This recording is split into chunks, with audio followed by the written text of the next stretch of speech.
For over 2.5 centuries, treasure hunters chased a pirate fortune that most historians swore had never existed. It wasn't that they couldn't find where it was buried, it was that no one could prove it had ever been real. Men spent entire fortunes chasing the rumor. Most of them died with nothing. And yet the story refused to die.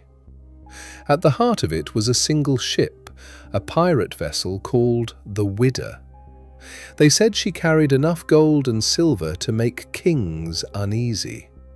But to the historians, it was something else entirely, a fairy tale, a pirate's myth. And they had one undeniable point. In over 200 years, no one had ever found the ship. No ship meant no wreck, and no wreck meant no proof. Then, in 1984, 267 years after she vanished, something surfaced off the coast of Cape Cod that no one was prepared for. But the treasure wasn't the most shocking thing they pulled from the sand. Because buried beside the gold was a single object, one that would force historians to rewrite everything they thought they knew about pirates. To understand the Whydah, you first have to understand the man who stole her. His name was Samuel Bellamy, a poor English sailor who arrived in the New World with empty pockets and impossible dreams. But it wasn't gold that first drew him to Cape Cod. It was a woman, a young local named Maria Hallett, and the story of what happened between them would outlive them both. They say he promised to return for her, rich, with a ship of his own. It was a promise he intended to keep. So Bellamy set out to do the unthinkable, to chase a sunken Spanish treasure fleet rumored to be lying off the coast of Florida. But by the time he arrived, he was too late. Others had already stripped the wrecks clean. Bellamy had gambled everything and found nothing. And that failure left him with a choice, one that would change his life forever. He could return home empty-handed and broken, or he could take what he wanted by force. He chose the sea. He joined a crew of pirates, and within a remarkably short time, the men around him noticed something unusual about Samuel Bellamy. He didn't lead through fear, he led through loyalty. His men began calling him by a name that would echo through pirate history, the Prince of Pirates. But the name that truly defined him came from how he treated the people he captured. And that philosophy was about to lead him to the greatest prize of his life. In late February of 1717, Bellamy's crew spotted a ship near the Bahamas. A ship unlike anything they had chased before. Her name was the Whydah galley, a brand new vessel, fast, heavily armed, and built for one purpose: to carry valuable cargo across the Atlantic. But that cargo carried a darker truth. The Whydah had begun her life as a slave ship. Now, returning from the Caribbean, her holds were filled with gold, silver, ivory, and jewels gathered from across the trade. It was the richest prize Bellamy had ever seen, and he wanted it. So the chase began, and it would last for 3 relentless days across open water. 3 days of patience. 3 days of closing the gap mile by mile.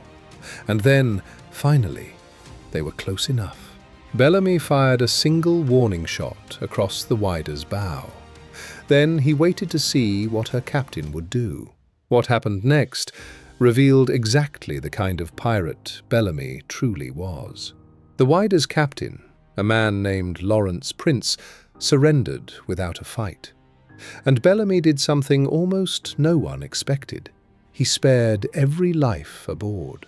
And as a reward for surrendering peacefully, he gave Captain Prince his own ship in return.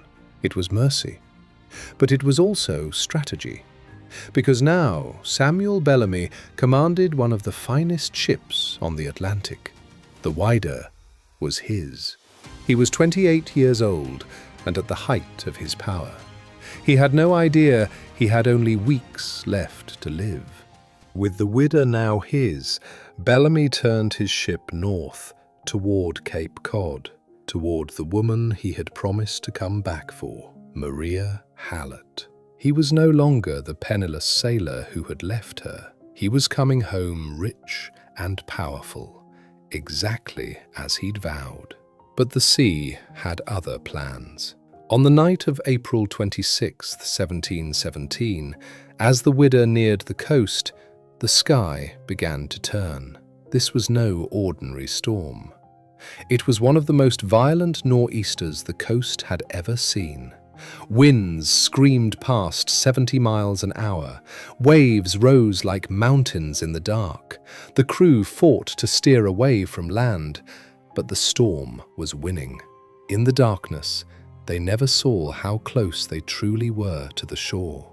Then the Whydah struck a sandbar. The impact tore her apart.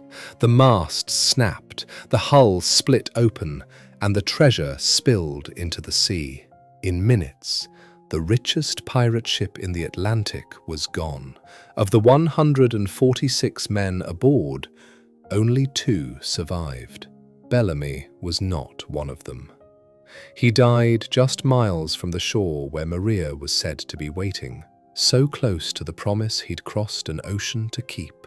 And this is where history ends and the mystery begins. For the next 2.5 centuries, the Whydah became a ghost, a story whispered along the Cape Cod coast. Locals claimed her treasure still lay somewhere beneath the sand, but the storm had scattered the wreck across miles of shifting seabed.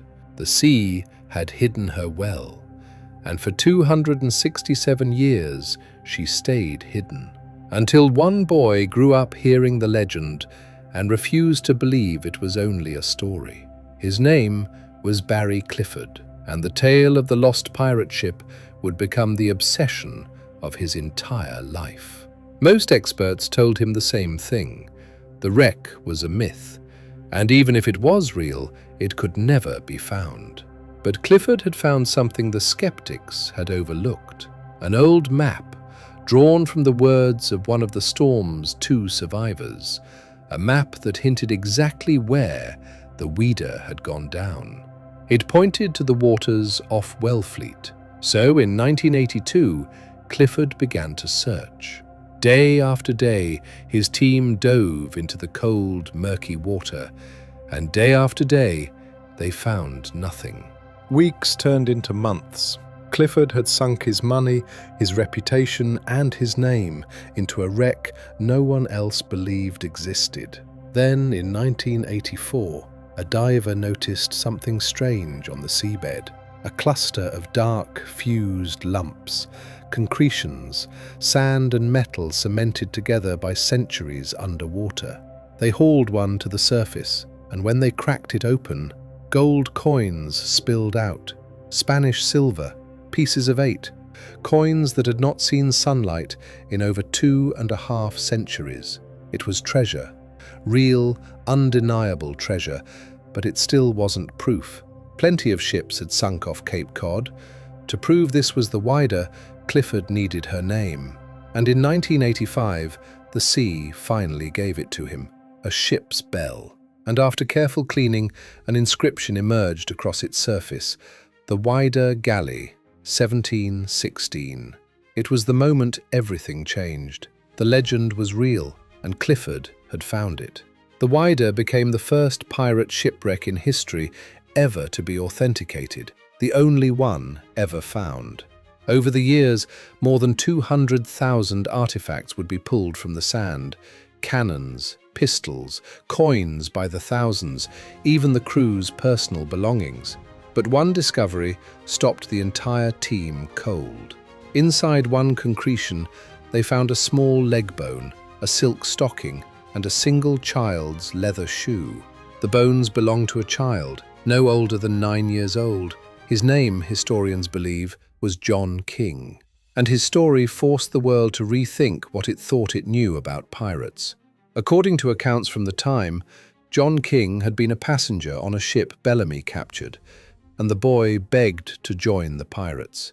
He begged so fiercely that the pirates let him stay, making John King one of the youngest pirates ever recorded. But John King never made it home. He died that night with the rest of the crew, and his tiny shoe became the discovery that changed how the world saw pirates forever. Because Bellamy's crew wasn't what history had taught us. On most ships, the captain ruled like a king. On Bellamy's ship, every man had a vote. Treasure was shared almost equally. The wounded were paid extra, and a man's skin color didn't decide his worth. Among Bellamy's crew were freed slaves, sailing as equals, something the so-called civilized world refused to allow. They called him the Prince of Pirates, and his reign lasted barely a single year. In that 1 year, Samuel Bellamy captured more wealth than almost any pirate in history, and then the sea swallowed him whole. But what about the woman he left behind? Maria Hallett waited on the cliffs of Cape Cod for a man who would never return. Legend says she walked the shore for years, watching the sea. Locals began to call her the Witch of Wellfleet.